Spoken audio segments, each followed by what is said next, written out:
Good morning, everyone.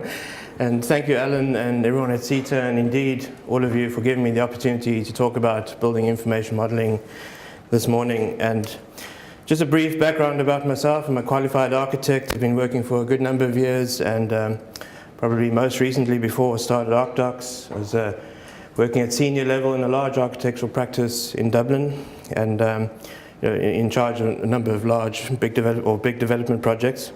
And it's really in that role that I started to appreciate how inefficient our way of working was, and started to investigate BIM. So probably about 5 years ago, I started looking into it as a better way of working, but like everybody else, didn't really do much about it. Used all the usual excuses that it's we're either too busy or too complicated or it's too expensive. Well, I suppose the recession was a wake-up call for us, and we realized we had to focus on finding a better way of working if we were to continue to provide a good service, especially with all the cutthroat fees that were being forced upon the profession. And we started Ardox as a company with the express purpose of getting into building information modeling and offering this back to the industry as a service.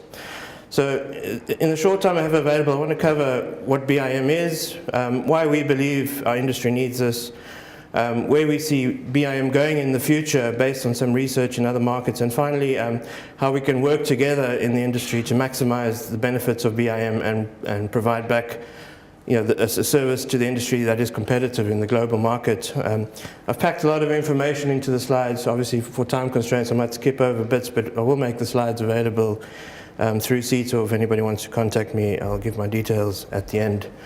So there's a lot of definitions about BIM. There's just one I've put up which I feel really captures the essence, and there's a few key concepts coming out of that definition. Firstly, BIM is a process. It's not a CAD package or anything else. It's a new way of doing things, and the process involves the production of reliable and coordinated construction documentation from a virtual 3D model of a building project. And as an architect, for me, one of the key points is that all the design decisions and information about a building are being recorded in a single database. And in fact, it's this information or data element of the process that is more beneficial in the long term compared to the 3D modeling or visualization aspects. But obviously the 3D pretty pictures are give the most immediate impression. The ability for project team members to access the same database of vital information is the aspect that's going to drive project procurement in the future, in my opinion. Realities of what's occurring in our market and the pressure to compete in a global economy.